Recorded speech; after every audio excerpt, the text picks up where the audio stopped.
आदिवासी साहित्य, संस्कृति और अस्मिता को राष्ट्रीय पहचान दिलाने के लिए भोपाल में एक बड़ी पहल होने जा रही है।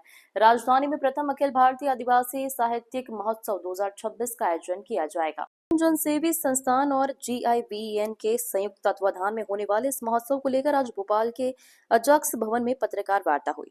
संस्थान के अध्यक्ष शरद सिंह कुमरे और निर्मला प्रधान ने बताया कि महोत्सव का मकसद देश भर के आदिवासी साहित्यकारों, कवियों, लेखकों, शोधकर्ताओं और कलाकारों को एक राष्ट्रीय मंच देना है। महोत्सव में साहित्यिक गोष्ठियां, कविता पाठ, पुस्तक विमोचन, सम्मान समारोह और सांस्कृतिक प्रस्तुतियां होगी। शिक्षा, पर्यावरण संरक्षण, महिला सशक्तिकरण और सामाजिक समरसता जैसे विषयों पर भी विमर्श होगा। देश भर से प्रतिष्ठित साहित्यकार, शिक्षाविद और सामाजिक कार्यकर्ता इसमें हिस्सा लेंगे। आयोजन समिति ने साहित्यकारों, सामाजिक संगठनों और मीडिया से इस ऐतिहासिक आयोजन में सहयोग का आग्रह किया है।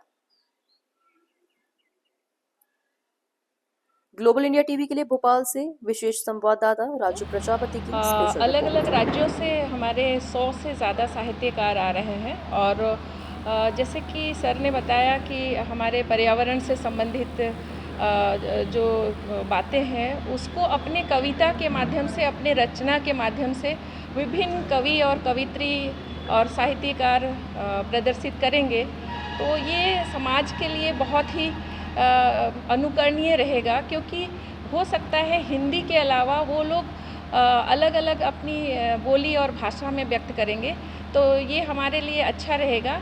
और ज़्यादातर लोग हिंदी में अपनी भावना को व्यक्त करेंगे, क्योंकि अगर गोंडी में करते हैं तो दूसरे समुदाय को समझ में नहीं आएगा या पूरे समुदाय को समझ में नहीं आएगा। अगर कुड़ुख में करते हैं तो भी समझ में नहीं आएगा। तो हमारा कोशिश है कि अपनी भाषा में ना करके उनको हिंदी में भावना व्यक्त करें, तो हम सभी को समझ में आएगा और पर्यावरण को हम लोग मिलकर बचा सकते हैं। पैसा की बात करती है सरकार, लेकिन अभी तक लागू नहीं हो, क्या कारण है, क्या वजह? आप लोग संघर्ष करेंगे उसकी?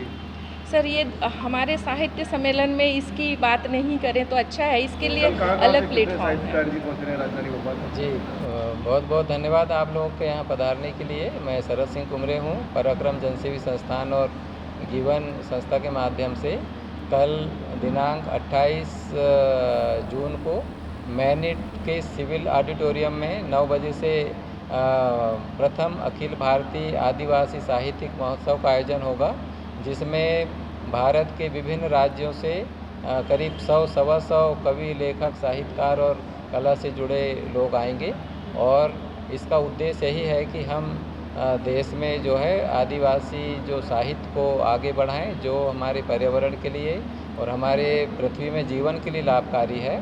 आज चूँकि ग्लोबल वार्मिंग और क्लाइमेट चेंज का बहुत भयावह स्थिति है, आज युद्ध हो रहे हैं अनावश्यक रूप से, उससे भी गर्मी बढ़ रही है, तापमान बढ़ रहा है, पानी का लेबर कम हो रहा है। इन सभी चीज़ों को ध्यान में रखकर हम यह आयोजन कर रहे हैं कि आदिवासियों का भी संरक्षण हो, टाइगर का भी संरक्षण हो, और उनकी जो ज़मीन से उनको अलग किया जा रहा है आदिवासियों को, वो नहीं होना चाहिए।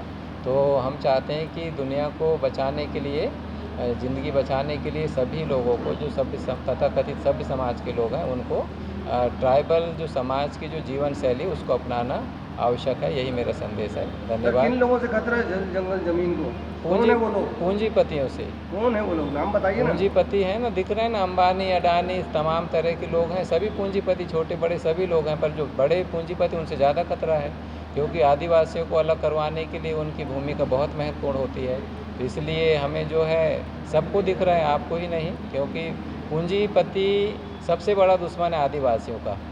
इसलिए कि आदिवासी के पास जो जल जंगल ज़मीन होता है तो अपना जीवन जीने के लिए उसका उपयोग करता है, और पूंजीपति जो है वो अपने व्यवसाय बढ़ाने के लिए, अपना धन कमाने के लिए उस जल जंगल ज़मीन का विनाश करने के लिए बैठा हुआ है। तो यही अंतर है आदिवासियों में और पूंजीपतियों का।